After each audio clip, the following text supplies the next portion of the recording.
Добрый день, дорогие друзья! Приветствую вас на новой лекции канала «Жизнь после жизни есть, я знаю», который посвящен доказательствам жизни после смерти и устройству потустороннего мира, куда всякий из нас попадает по завершении своего земного пути, где и воссоединяется с ранее усопшими родными и любимыми и продолжает бесконечное путешествие по нашей прекрасной и удивительной вселенной. Сегодня мы поговорим на одну из самых важных тем, от которой зависит ваша дальнейшая жизнь, мера ее спокойствия, комфорта и благополучия. Как поверить в жизнь после смерти и перейти от неопределенности всем известного состояния агента Малдера под названием «хочу верить» к твердой и неколебимой уверенности, которая и открывает двери к жизни без страданий, горя, скорби и сомнений, спокойному и радостному восприятию окружающей реальности и всего, что в ней есть. Как-то так получается, что сколько не изучают люди информацию об исследовании потустороннего мира, отчеты после околосмертных переживаний, научных экспериментов, спиритической коммуникации, астрального зрения экстрасенсов и так далее – все равно остается в них неуверенность и сомнения. А с ними встают и болезненные вопросы. Точно ли мы встретим наших родных и любимых, которые ушли на тот свет раньше нас?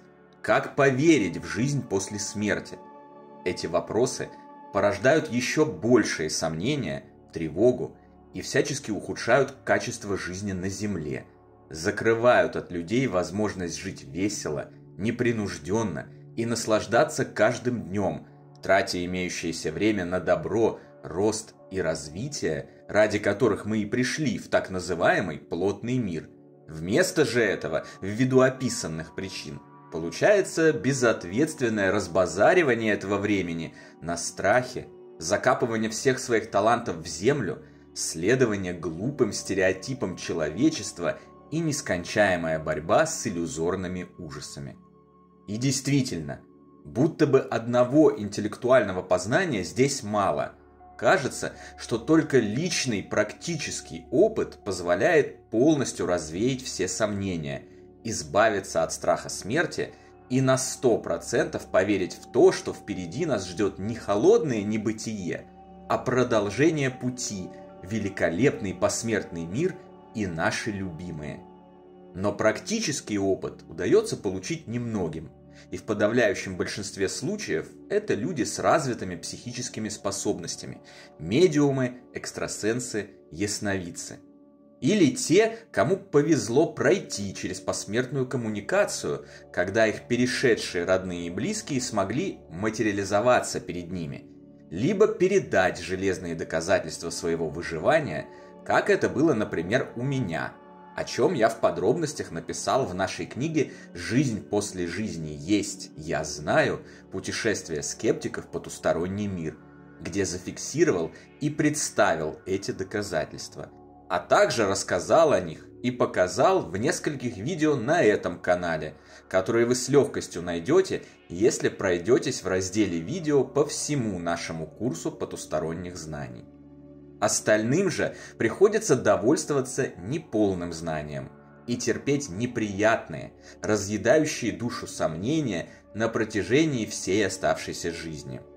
Так что же делать, чтобы окончательно поверить в продолжение жизни после смерти биологического тела и превратить надежду на встречу с любимыми в железобетонную уверенность? Есть 3 пути, выбрав один из которых или даже комбинируя их, такую уверенность вполне можно обрести, даже не обладая развитой психической сверхчувствительностью.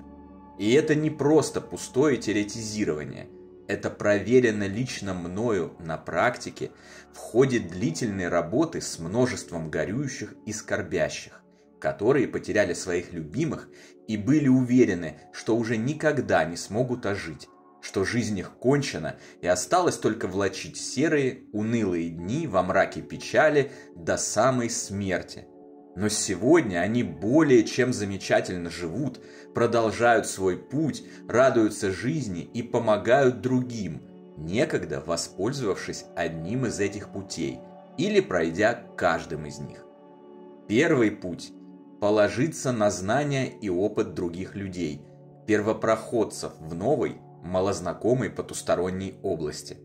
Продолжать интеллектуальное познание, читать книги, статьи об исследованиях и отчеты об экспериментах, смотреть видео нашего канала в как можно большем количестве, изучать ссылки на источники, выявлять совпадения в получаемой информации и закономерности, пока не останется вообще никаких сомнений и не станет очевидно, что жизнь после жизни есть, а наши отшедшие на тот свет родные и любимые фактически никогда не покидают нас, ожидая грядущего воссоединения на одном уровне бытия. В какой-то момент, пусть даже на это уйдут годы, получаемая, обрабатываемая и аккуратно структурируемая информация приобретет характер критической массы, лавины, которая снесет любые сомнения и оставит только ясное и убежденное знание. Второй путь таит в себе некоторые опасности. И все же, при определенной доле везения, которая, как мы уже знаем, вовсе не случайно, а направляется волей наших духовных друзей, вполне может привести к искомой уверенности. На этом пути необходимо искать и найти правильного посредника, который сможет познакомить вас с потусторонним миром. Медиума, экстрасенса, ясновидящую бабушку в деревне и так далее. Истинных медиумов, экстрасенсов и ясновидцев очень мало. В основном на переполненном паранормальном рынке коммерческих потусторонних услуг представлены мошенники и шарлатаны. И все же люди с истинными способностями есть. Выявить их можно по одному абсолютному признаку. Они не возьмут денег за свои услуги, а помогут бескорыстно. Если же вам предлагают заплатить за контакт с усопшим мужем, ребенком или другим родным человеком, рекомендую не соглашаться. Велик шанс, что это коммерческий обман. Что касается меня, я убежденно не люблю любое посредничество, поэтому не использовал этот путь в своих исследованиях и изысканиях. И все же не буду категорически отговаривать вас от него, ведь вполне может так статься, что вы встретите истинного носителя внечувственного восприятия, и он сможет одарить вас искомой уверенностью. Просто будьте предельно осторожны, если решите отправиться именно этим путем. Доверяйте, но проверяйте. Подробнее о том, как проверить любого экстрасенса или медиума на обман, я рассказал в отдельном небесполезном видео, которое так и называется. Обязательно посмотрите его и вооружитесь размещенными в нем знаниями. Третий путь – заняться практическими исследованиями самостоятельно. Этот путь несет с собой еще больше определенных опасностей, так как, расширяя спектр восприятия окружающих явлений, раскрывая потусторонний мир, человек раскрывается и для тех, кто в нем обитает. А это далеко не всегда прекрасные и добрые сущности. Я уже проверил это на себе, и мне это не понравилось. Я еще обязательно расскажу вам в дальнейшем в других видео, с какими зловредными сущностями я столкнулся, что они пытались мне сделать, как я противостоял этому и что нужно предпринимать, чтобы от них защититься. Это, конечно, не значит, что, узнав об этих существах, нужно немедленно впадать в панику и ужас и никогда более не подходить к исследованию потустороннего даже на расстояние вытянутой палки. На улице ведь вас тоже поджидают разного рода бандиты, болезни и катастрофы. Но вы все равно идете на улицу и занимаетесь там своими нужными вам делами, проявляя при этом осторожность и определенную технику безопасности, позволяющую вам избегать нежелательных исходов событий. Исследование потустороннего мира и погружение в него ничем не отличается. Поэтому, выбрав этот третий путь самостоятельного исследования, ступать на него следует только после того, как пройден первый путь интеллектуального познания, изучены техника безопасности и способы защититься от нежелательных и вредных влияний духов из низших астральных сфер, а также прочих незримых паразитических существ. И тем не менее, сверхчувствительные психические способности в зачаточном состоянии таятся в каждом из нас. И любой человек при должной осторожности может развить их в той мере, которая поможет на личном опыте убедиться в существовании того света и грядущей встречи с нашими родными и любимыми, и не стать при этом жертвой различных неприятностей. Существует множество способов пройти третьим путем. Это и автоматическое письмо, и медитации, и осознанные сновидения, и внетелесные опыты, и инструментальная транскоммуникация, и созерцание зеркал, и медиумические фотографии, и методика десенсибилизации и быстрого движения глаз, и биолокационный маятник, и разные медиумоскопы, и пресловутая доска Уиджа, которая на самом деле доска Уия, и даже вертящиеся столы и обычные блюдца, водящиеся по не менее обычному листу бумаги.